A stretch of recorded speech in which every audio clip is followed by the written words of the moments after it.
What's going on, everybody? Welcome into another episode of Profit Picks. If you are new, we always start this show by being transparent, and we haven't had a show for a little while now.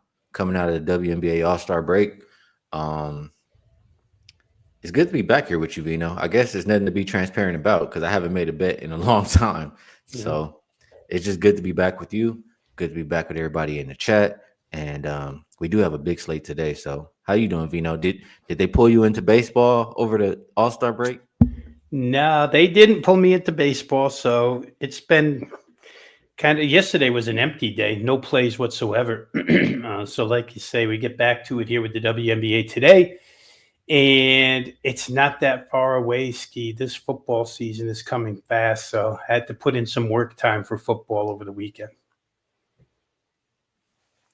I did the same. I didn't get to finish just because I had some family stuff going on, but I started doing my football work and I'm probably about halfway done. So I'll try to get the rest of it done and then I'll put my futures up and I'm looking forward to it. Last year I had a good football season. I think just a little bit under 20 units that I was up, but still was up. So looking forward to football. And quick question for you, Vino. I plan on I plan on focusing on my favorite college football team. If you know, you know, every single week, and just talking out a couple others. But you're gonna go hard in college football this year. Yeah, that's where I was focused all weekend long. I actually have three futures coming out in college football win totals for.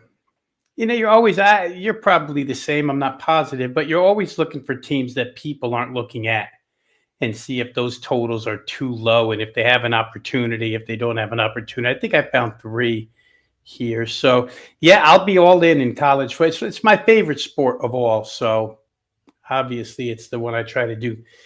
Yeah, you do extensive research on all of them, but college football kind of excites me to do the research. Yeah, so we'll talk some college football. We'll talk some NFL on this show pretty soon, and might even have some other guests popping in here. Johnny says, shout out to PZ too as well. Johnny says, before I ever met Vino, I used to buy his picks back in the day for his college football totals. So there you go. He's been doing it for quite a while. Shout out to JD in the chat. Yeah, let's shout out JD. Thank you, Johnny, for that. All right, the people rolling in, they ready to go. Big slate today. So let's get to it. Let's get to it. First game up, we'll go 6-15, 6-16. LA Sparks heading into Washington to face the Mystics. Opened up -1.5. It's moved. I'm pretty much seeing 3 everywhere. I mean, actually, you line shop depending what you like. I see a 2.5. I see plenty threes. And I see a 3.5. So make sure you line shop. As far as the total, open 167, and I am seeing it as high as 168. Mostly 167.5 though. As far as who's available for the Sparks, still no Cameron Brink. Not quite sure when she's expected to come back from her big injury. But outside of that, everybody on both sides are healthy. These teams did play before the break, Rob Veno, and Sparks gave the Mystics a spanking. Like that was pretty bad. Honestly, that's the game we talked about Brittany Sykes, and she looked like she didn't even care. But there's the last 4 games for the Mystics at home. I know they won, and in the interviews they were talking about how they take the home games really serious after a poor start to the season. So, in a quick revenge spot here at home this time for the Mystics, do you think they're worth the line move, or would you be looking a different direction? Well, I tried them early in this one, Skee. I played them first quarter. You need them to win by one first quarter. I think, let me just go check that one more time. I forget if that number was a half or if it was a full one. It was, yeah, -1. So you need them to win this game by a bucket. But a lot of the quotes that I saw, and I guess that the loss that they had to the Sparks is somewhat explainable because it was their third West Coast road game. I think in 4 or 5 days they had played a lot out west, and it was the last game before the break. You can understand a little bit why they got blown out in that one. And the Sparks are actually a team that I remember being on the show with you maybe about a month and a half ago, maybe more, where Kelsey Plum had the quote where it's only 10 games. Don't worry. We're going to figure this out. And then I'm reading the quotes from their head coach who said, I think we figured it out. It takes a minute, but I think we figured it out. They've been scoring like crazy. We know that they've been moving way up the tempo ladder as far as rankings are concerned in the WNBA. So they've kind of put together their style, high scoring, and why not be a fast tempo team with the front line that they have? Their front line is not just a slow-footed paint type front line. It really athletic up front. So for the Sparks, it's been pretty good as of late. Their games have exceeded this total, 167.5, 7 of the last 8. And I don't think there's any let up with LA as far as scoring is concerned. If you're going to beat them, you have to outscore them. I feel like the Mystics have that ability, especially at home. Their home record is way better than their road record. The reason why I didn't play first half is because they haven't been a great first half team. But I am playing the revenge angle here. Like I said, I read a couple of quotes where they were upset with that performance. I think first quarter Mystics -1 is probably a good way to go, especially the way they got blown out first half of that game. Second half was a little bit of a different story in the prior meeting right before break, but the first half was all LA. I think Washington wants to turn that around. So first quarter -1 with the Mystics seems right to me. -1 on the first quarter. I mean, I can't talk you off. I think they should come out fired up, looking to throw that first punch this time around. And to Kylie Reynolds, he did ask me earlier about Sonia Citron over, was it 1.5 3-pointers? I mean, she's been taking a lot, or not a lot, but she's been taking like 4 or 5, it seems like every single game. And we know how bad the Sparks defense is. So I can't talk you off of that play. To what you said, Vino, about Kelsey Plum, saying they're going to figure it out. I mean, we didn't expect the Sparks team to be amazing, but we expect them to be better than what they've shown us. And that offense has looked pretty good. So this is tough. I think the Mystics have been playing more up tempo lately. And if it's a game like that versus Sparks, I would expect a lot of points. Sparks games in general, I always say, Vino, I'm only looking to bet them one way. It's over or nothing.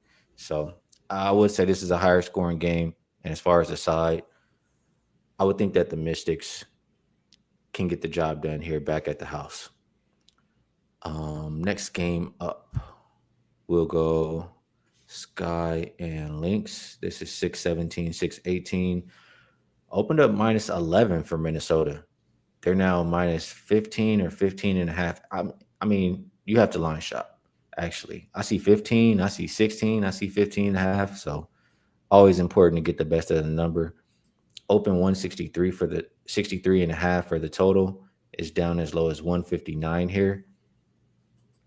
Injury report: Chicago will be without Ariel Atkins and Onyen Wary. For Minnesota, Griffin is out. I mean, missing a guard, is tough, but it's not like Atkins was playing great or anything. As long as you have everybody else, I think they'll be okay. These teams that played a lot lately, I feel like, or a lot this season, Skee did show they were able to beat them. Minnesota responded, and I did see something on social media too, where they said if we don't beat Chicago on Tuesday, then that Stud Bud show is canceled. That was Coach Reeves saying it. So I know they're joking around, but I do think Minnesota takes this game serious. I mean, they're the clear better team, but I think Chicago knows they can be competitive, and they also want to build on what they've been doing. It's hard for me to lay this at the end of the number, Rob. Opening 11 and getting all the way bet up as high as 16. I could only look towards back in the sky at the 16 at this point. Would you be looking towards the side or total? It's hard. My first reaction was to look toward a isolated Minnesota total in some way, shape, or form, whether it be first half, whether it be full game. And then, of course, it occurs to me after every All-Star break that, it's 7 games or 7 days without a game. And will they be sharp? To me, Minnesota boy, I don't want to say this to offend other teams, but you'll get what I'm saying here. They're the most professional type team. You know what I mean? You know what you're going to get from Minnesota when all five are on the floor. They don't necessarily let little details go. They're very, very professional that way. Now, if we go back to, you said that they had played a lot recently, and they have, right? They played 2 of the last 3 games before break. They played each other. And I remember when we did the show last week, in the rematch after Chicago had beat them, you had said to me, this is a one-way ticket, Minnesota or nothing. They were laying a big price. They did cover that big price. But at halftime, I remember texting with you when it wasn't looking so good at halftime, but the second half was a Minnesota blowout. And the guards did the damage, because one more thing from that conversation that day was you weren't high on Chicago guards. And the guards did make a difference that day for Minnesota. 35 out of their starters, McBride and Williams, as opposed to only 17. Ariel Atkins, like you say, wasn't playing well. She only played 15 minutes in that game, scored 2 points. I can't lay this price, though, because Minnesota, while they're so efficient offensively, look at them across the board in any WNBA statistical category where offense is concerned, you find the Minnesota Lynx. You also find them at the bottom in pace, but you'll find Chicago way up there in pace. So Chicago wants to push the tempo. Minnesota is very efficient. This game caused a lot of, let's call them inner conflicts for myself, how to play it. Minnesota's they got up and over this 43.5 number in both meetings against Chicago for the first half, but they only got to 44. You're playing around with a half a point here, which is razor thin. I let the game go, Skee. I could understand playing the underdog side here. Minnesota's full game total is 87.5. I thought that's just a little bit too high for me, so I had to let this one go. I mean, if that's too high, then I think this guy definitely covers 16. Like, also, I mean, I could look at it. Sky team total. I mean, I'm trying to pull that up here. Sky team total 72 and a half. I mean, they scored, 77? They scored 80 something versus them. Why can't they do that? Why can't they get to 72 here tonight? Unless the Lynx are extremely locked in, I think 72 and a half is doable, actually. Any thoughts on that? Yeah, it's definitely doable because of their pace. And if you just go through field goal attempts that the Sky get per game, they get plenty of chances. There's no question. I think Dallas probably gets more, but Chicago gets their share of opportunities. So when you're playing totals, you're always looking for an abundance of opportunities, and Chicago may get them. Minnesota, I'm just looking here, Skee. While they've been good, 74 allowed, 75, 71, 75, 79, 82, 87, 78, and then 66 to Phoenix the last game before break.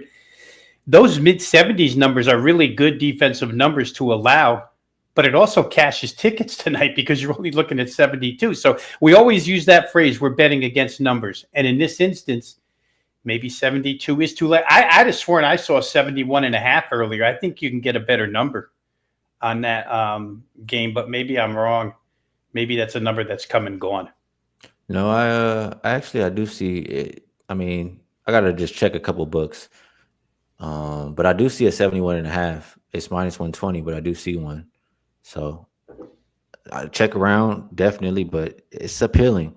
I mean, Minnesota has been their last 2 of their last 3 games were versus Chicago. Yeah, they can absolutely give that up tonight. That's really actually very appealing. So let's take a look at the chat real quick before we move over. MMA locker room, what's going on with you? He says, is Reese playing? Absolutely. Appreciate Mark reminding everybody to hit the like button.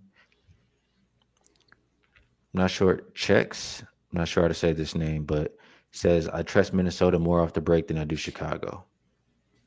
I mean, I get that. Minnesota was doing a lot of partying though. I mean, if you were paying attention to social media over the weekend, doesn't mean they can't perform. I mean, but I'm just saying. Ron Crawford in the building. What's going on with you? Good to see you here. He says 7-18 ATS home favorite first half. So I think that says to fade Minnesota in the first half from his spreadsheet there. There goes Mark saying Sky first half plus 8.5. He says, we know the Lynx not covering first halves. That's what they've shown us. They've been very poor early in games, and then they turn it on in that second half. And honestly, now I'm thinking about it, should have had that. One of these previous games they had before the break. The Phoenix game. If I would have Mm-hmm. bet Phoenix first half instead of the full game, that would have been a cover. We know how good of a Coach Reeve is, and they can make adjustments and absolutely wake up and take off in the second half of a game.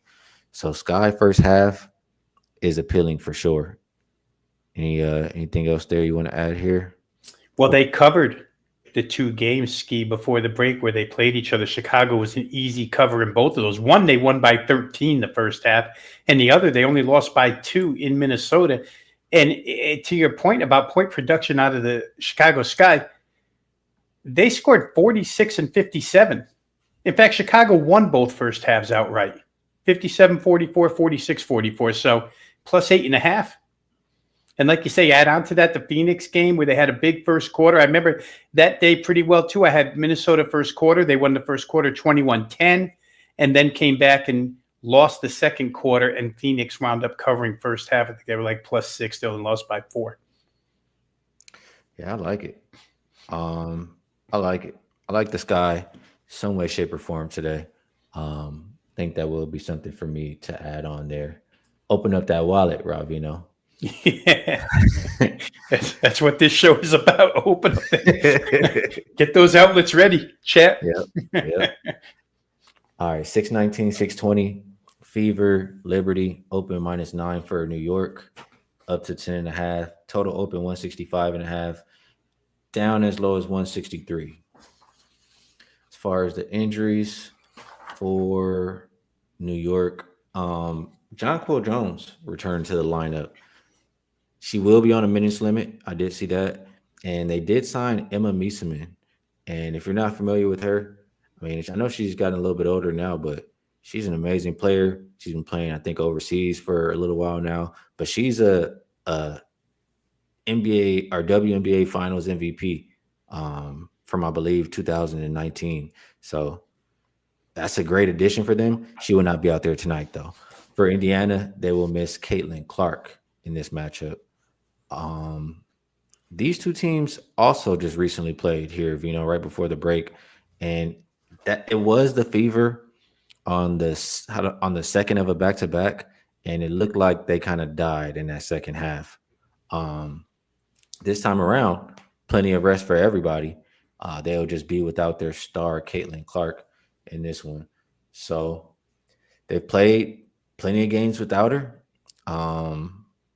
I do think they can, they're comfortable playing without her. You have McDonald step into the starting lineup, and she's very comfortable and willing passer and can do everything you need her to do. But the Liberty have also turned it on lately. They've since Phoebich came back into the lineup, they've started to look really good, and they've looked especially good defensively. I'll say they've held their last 5 opponents below 80 points, and that's without Jonquil Jones, without a center there. Now you add a center, their defense should be a little better here. This is a tough matchup. The total has gone down 2 points.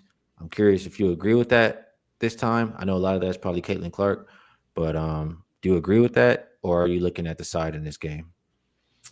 No, I wound up disagreeing with that, Skee, and I disagreed with it last week too, and it paid off for me. I had the Liberty team total over, and I had that game over. And again, I'll just go back to the stuff where we're betting against numbers.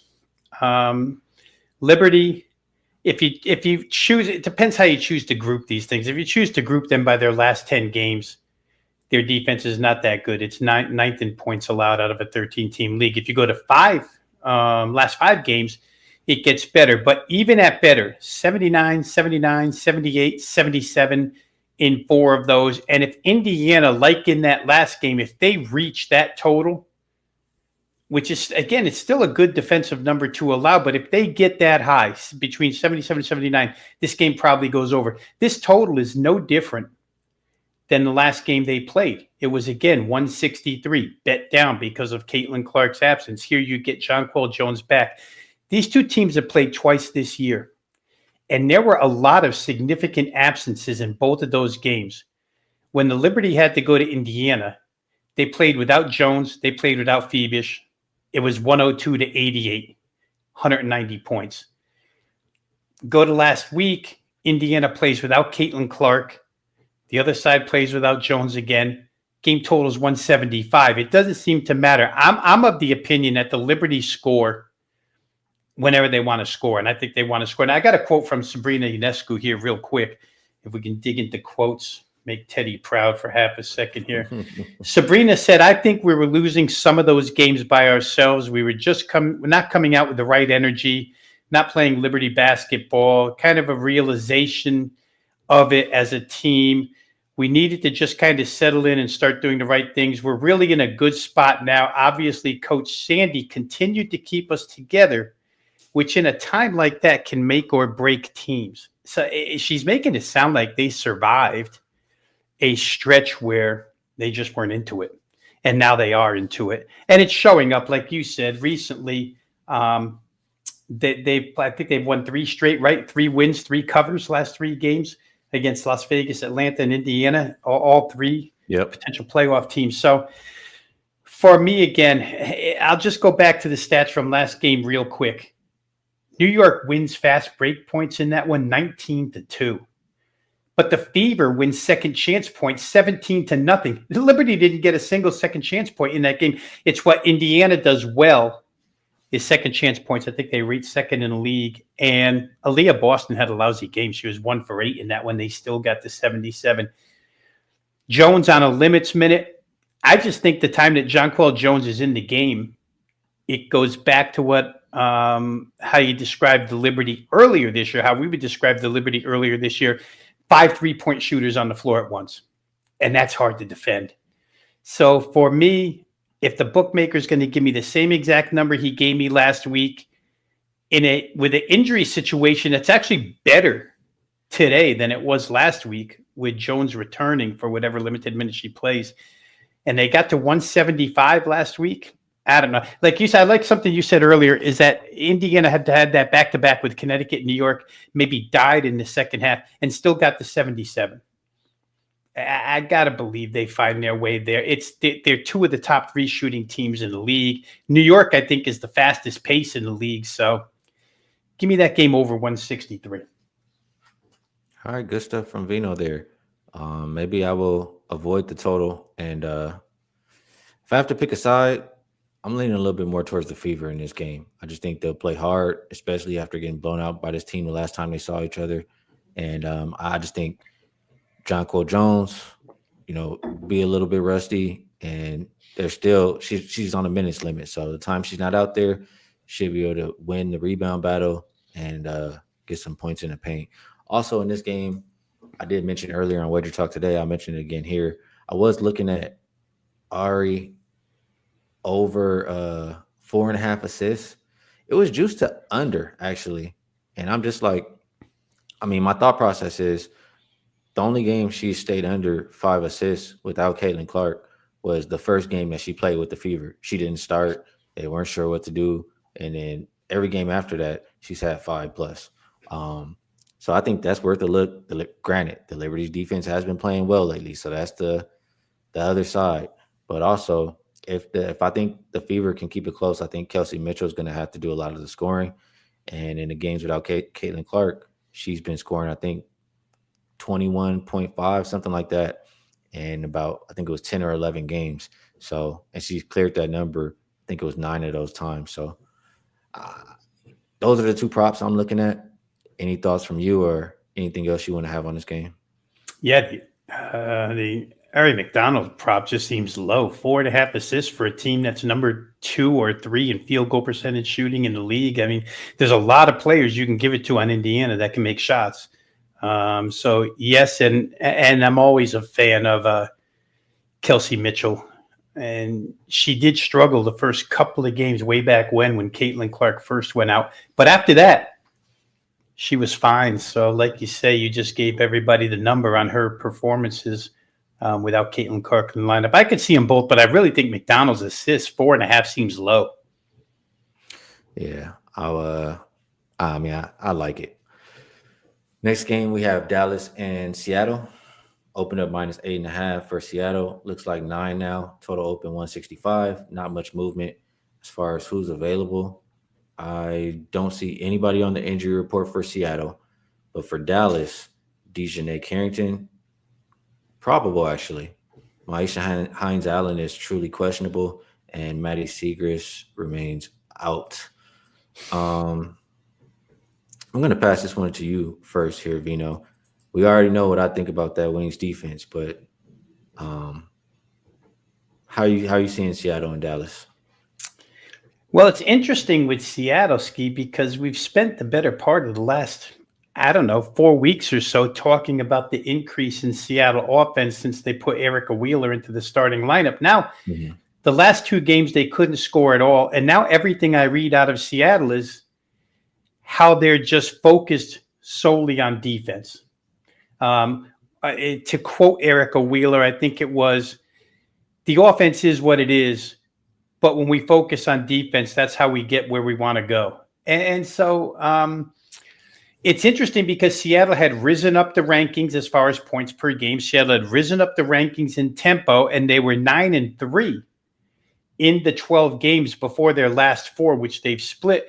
Their defense has been magnificent. And I think if you were to ask either one of us before the season started, what would Seattle's strength be? We probably would have said defense, but now it seems like that's their focus. So to me, my first look was full game under 165, which Seattle has now been under 3 straight games. I mean, their games have been low scoring, 144, 143, 125. That's, 20 points under what we have tonight. But then you have to consider Dallas, right? They want to run and they don't play any defense whatsoever. So maybe Seattle can score a little bit here. They played Dallas earlier. The game got to 160. And I believe in that game, I'd have to go back and look this up, but I thought I remembered this right. Dallas had something like 20 offensive rebounds against Seattle earlier this year. And they've got size inside. My second thought was, let's play Dallas team total under the 77. If Seattle's going to focus on defense and play more methodical, which they have. I had the field goal attempt numbers up earlier for myself. I don't have them up right now. I can find them in a minute. But their potential points in their game, Ski, the last 3 has gone way down. There's like 0 opportunity to get to a number like 165 in Seattle games unless each side is going to shoot about 55%, which likely doesn't happen here off a 7-day layoff. So to me, if you're going to play this, and I'm really close right now to playing Dallas team total under 77. I'm too scared to play under a full game total because of Dallas's defense, which you mentioned being an absolute sieve. But there's games where Dallas just goes ice cold shooting. I mean, they've had those games, quite a few of those games this year. So to me, I think that's probably the best way to go. Seattle at home to start the second half, talking about team defense, probably holding Dallas to under 77.5 here. Yeah, I like that play. I do. I'm looking at the last few times they've played. Dallas scored 77 there, 71, 81. All of their games have gone under this 165 number, and that's interesting because we know Dallas defense has been consistently bad, but when they play the Storm, those games have been lower scoring. Very interesting. I mean, that makes me think a couple of things here. Oh boy, yeah, I'm gonna have to deal with that. But it makes me think a couple of things here. One, the Storm, like this is a battle of styles, right? The Wings want to play fast and play no defense. The Storm want to play slow and play a lot of defense. And I'm just thinking, who's going to control the pace? I usually say the question is usually the home team or the better team, but the home team is the better team. I think it's going to be played at the Storm's pace. And RC, I know he usually says it anyway, but you can go check out his page on Twitter too. I think he put a video out, but he always says the Storm play down to their opponents as well, as far as, don't trust them as big favorites. So maybe I will include both. Maybe it'll just be that slow of a pace game. I mean, I don't think the Storm's offense is the greatest, even though the Wings defense is not good too. So under is appealing to me at 165. I think that's the best way to play this one. All right. Last game before my computer dies. Dream and Aces. Opened up -2 for Las Vegas, sitting at 1.5. Total open 162.5, and it looks like 160.5. Um, as far as injuries, Jackie Young is game time decision there for the Aces.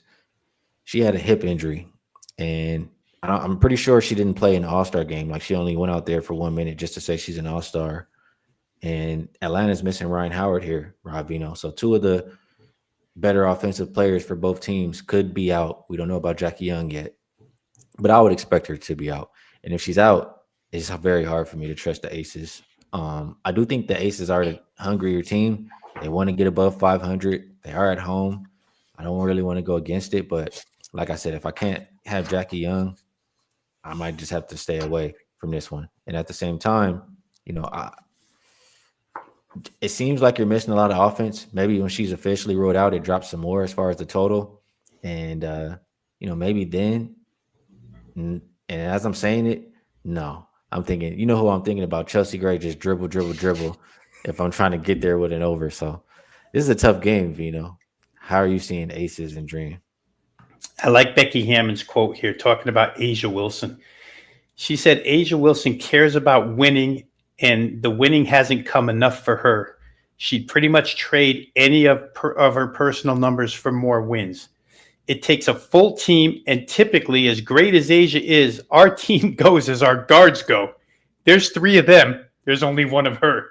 Now, we're going to take Jackie Young out of the equation. We're going to take number 12's dribbling exhibition out of the equation. And our colleague Ronald Kabang has told us that he thinks, or has said on social media, that he thinks that Jewel Lloyd might be the whole problem here. There's your 3 guards. And I don't know. Atlanta is minus Ryan Howard, but there's something about I do this in the NBA a lot, Skee. I don't know that it applies to the WNBA, so treat this as just general theory. But there's something about teams that are going to go on an extended road trip in their first game. And I always think that the first game when you get off the plane, you're going to play roads. For Atlanta, by the way, this is the first of 3 roads: Las Vegas, Phoenix, and Minnesota. 3 very good teams. I think the first game is where all the excitement is, where all the focus and energy is. And if the first game goes well, the second game usually goes well, third game usually goes well. I think Atlanta will be ready to play this game. If Las Vegas's guards, and even with what Becky Hammond just said, if they don't play above average here, the 2 that are remaining on the floor, then it could be very difficult for Las Vegas. But, you're asking Atlanta to basically win the game on Las Vegas's floor. It becomes a really, really tough situation here to bet it. I don't think Atlanta's defense has been great. But again, to your point, I don't know that I trust Las Vegas's scoring either. So difficult game, did not play. I could see a lot of cases for both teams siding in total. I chose not to play it because, I guess if I had to, I would look at Atlanta, Skee. To tell you the honest truth, if I had to, I'd look to Atlanta in this game, thinking that they'll be hungry here. Not that Las Vegas won't, but if the guard play isn't there, Las Vegas could be in trouble.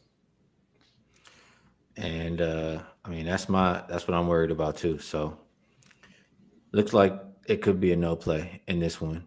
All right, that's 34 minutes. We got through the 5 games. I think we did a pretty solid job. So before we get to best bets, do want to do a little bit of promo. It is $5 Tuesday. So every capper should have, a top play up for $5 today. You can check them out, see if you like what they have going. Vino, passing to you while I do this. Do you have a $5 Tuesday play up? And is there anything else you would like to promote today? $5 Tuesday play up and available, wagertalk.com. I'll also say this, guys. Right now at wagertalk.com, if you purchase the month of August and all access pass, they'll give you the rest of July for free. And what I've been telling to potential clients is that you got to remember playing all the way through August includes the NFL preseason and the first 2 weeks of college football, week 0 and week 1. So in my case, it would be WNBA, Canadian Football League, NFL preseason, and college football. So it's a pretty good deal there.